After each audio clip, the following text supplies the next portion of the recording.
산승과 인연 이야기.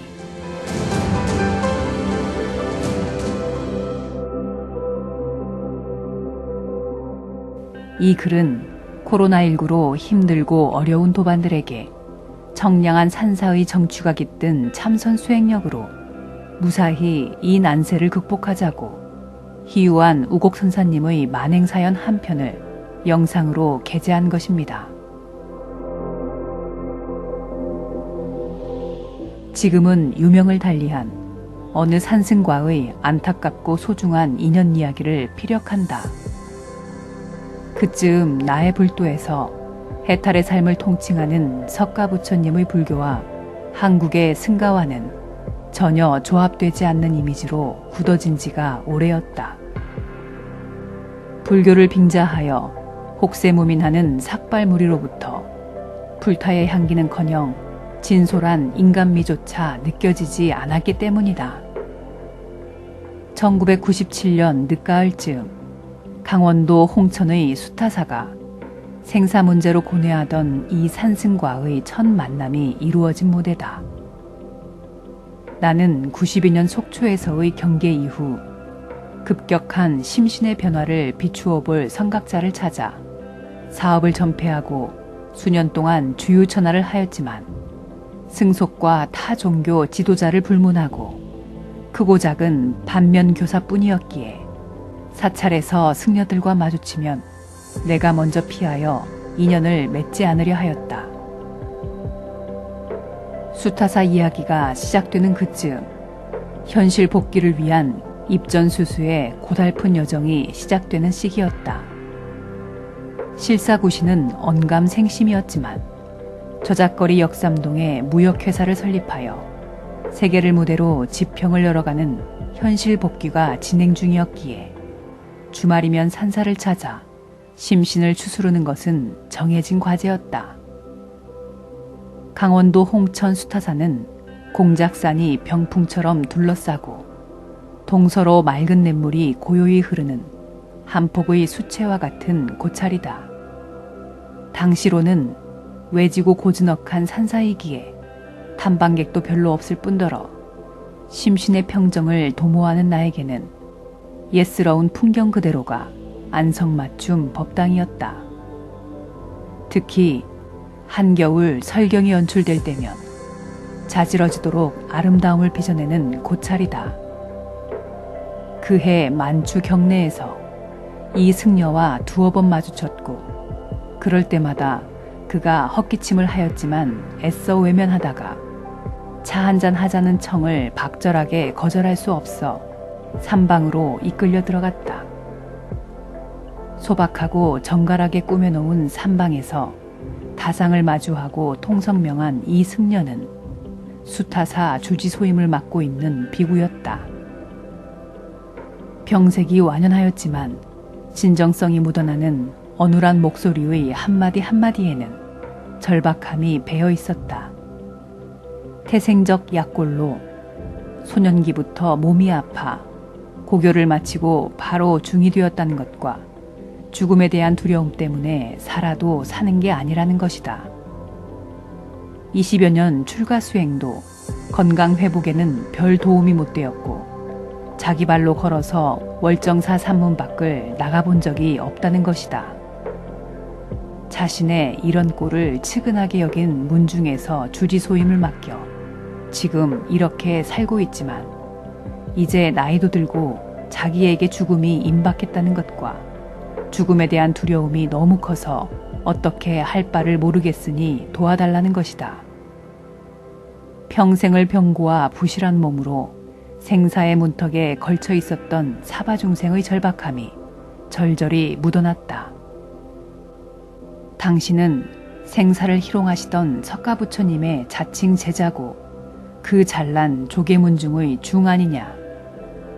생사 문제를 해결하려는 것이 출가사문의 본분사이고 육신의 죽음 또한 생사 문제에 당연히 포함되는데 지금껏 뭐 하였느냐고 물었더니 자리에서 벌떡 일어나 벽장문을 주르륵 열었다.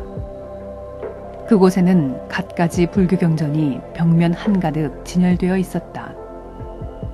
20여 년을 저 경전에 의지하여 살 길을 찾았지만 아직 이 꼴이라는 것이다.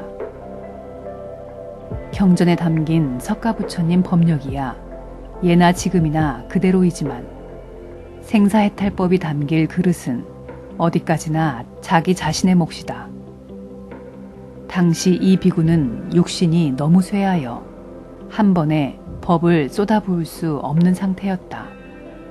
내가 그냥 떠나버릴까 전전긍긍하는 주지를 잡다한 비유설로 수위를 낮추고 달랜 후 그날 밤을 수타사 객사에서 묵었다. 이 길 여명이 밝아올 즈음 서울로 출근하기 위하여 마당으로 내려서자 주지가 내 차 앞에서 어슬렁거렸다. 일간 다시 오마 기약하고 수타사를 벗어났던 일련의 사건이 이 비구와 아련한 인연의 시작이었다. 초기 나의 만행은 아래서 갓 깨어난 햇병아리처럼 천지가 비좁기만 한데 와중에 이 비구가 눈에 밟혀 두어 차례 수타사를 방문하였고 밤을 지새우는 참선 공부로 급속히 생기가 돋고 활발해졌다. 이듬해 봄 주지와 동행하여 오대산 월정사로 만행을 갔었다. 자기 친정인 월정사에 도착한 주지는 아직까지 정멸보궁은커녕 그 아래 상원사도 가본 적이 없다고 하기에 그럼 지금 가자고 하여 상원사를 둘러 정멸보궁까지 올라갔다. 오대산에서 20여 년을 승려로 살았지만 정멸보궁을 오른다는 것은 꿈에서도 불가능하였는데 그냥 아무렇지도 않게 정멸보궁에 참배하고 눈물을 글썽이며 고마워하던 산승의 모습이 지금도 눈에 선하다. 그날 내친김에 정멸보궁이 오대산 정상인 비로봉까지 같이 올랐다가 하산하였다. 의학적으로는 도저히 실천 불가한 건강 상태였지만 1년의 참성 공부 과정을 통하여 병마가 사라지면서 활동 영역이 급격히 확대되었다. 해탈 인연과의 동행만으로도 육신의 한계를 초월한다는 것을 온몸으로 체험한 산승에게 거칠 게 없었다. 오랜 병고로 성찰이 잘된 기반도 있었지만 심신의 변화 이후 말 그대로 보살이었다. 당신은 지금의 우곡선원이 설립되기 전이었다. 토요일 오후면 역삼동 내 사무실로 각처에서 참선 공부자들이 모여들었고 장소가 협소하다 보니 자연스럽게 이웃에 있는 선학원 강남포교원을 활용하여 대중법문을 하였다. 또 군포의 모 사찰에서 설법과 야단법석이 있을 때마다 홍천에서 대시간 차를 끌고 법회에 동참하던 어느 날 환하게 웃으며 이제 죽음에 대한 두려움이 완전히 사라졌다고 사부대중 앞에서 선언하였다. 그 후 이 산승의 불꽃 같은 인간불사 열정과 그의 해박한 불교 지식은 우곡선원 5개원의 이론체계를 다듬었다. 이 비구의 지난 일생은 형언하기 어려운 병마에 시달렸지만 불과 서너 달 남짓에 생사고해의 덧없는 사바세상 이치를 터득한 환희지를 회양하려 무던히도 애쓰던 갸륵한 모습이 마치 어제 같다. 이 산승이 오랫동안 도반으로 같이 있었더라면 석가부처님 정법을 재건하는 승가의 사표가 되었을 것은 자명하며 본원 발전에도 많은 공적을 남겼을 것은 불문가지였다. 참 사람이 없는 이 말법 세상 어디 한 곳 의지할 데 없어 무시로 독야청청 할 수밖에 없는 인간불사 노정인데 어느 날 잠자듯이 훌쩍 우리 곁을 떠나버린 이 비구를 기억할 때면 애잔한 그리움이 늘 마음 한켠에 맴돈다. 지금은 비록 유명을 달리했지만 고즈넉한 산사의 정취와 이 산승과의 아름다웠던 여정을 한편의 시로 반추하고 이 비구의 극락왕생을 합장하여 발언하며 피를 놓는다.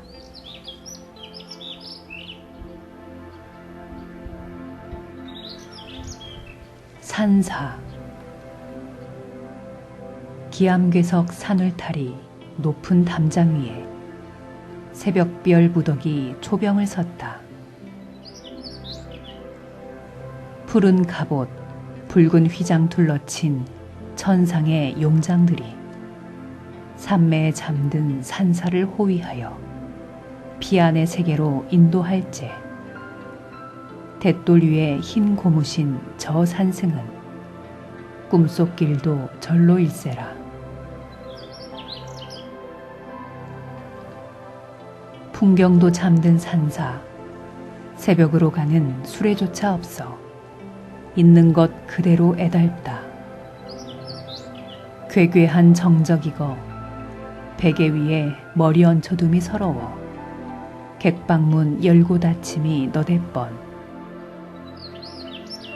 새벽 한기에 절인 산짐승 울부짖는 소리 따라 대청마루 내려서면 불섭 위에 올라앉은 찬설이 포행길을 애워싸고 여울물 따라 흐르는 고요 음미하는 길손. 오지 않을 이를 기다리는 정거장의 산에 별 그림자 쫓으며 경내를 서성인다.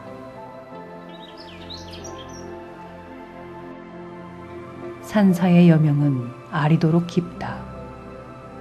물안개 일어 기와지붕 휘감아 밤을 밝히던 가로등 잣나무 숲속에서 졸고 깨어날 어둠이 두려워 객방 문고리 붙잡고 연연하는 심사인데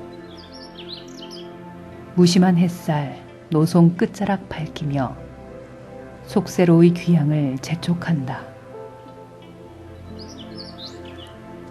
산같이 날아올라 후원담장 차지하고 얼룩배기 산다람쥐 빈마당 휘저어도 가보자 수도승 미동조차 없어 산사의 아침은 또 다른 정적히 뜬다.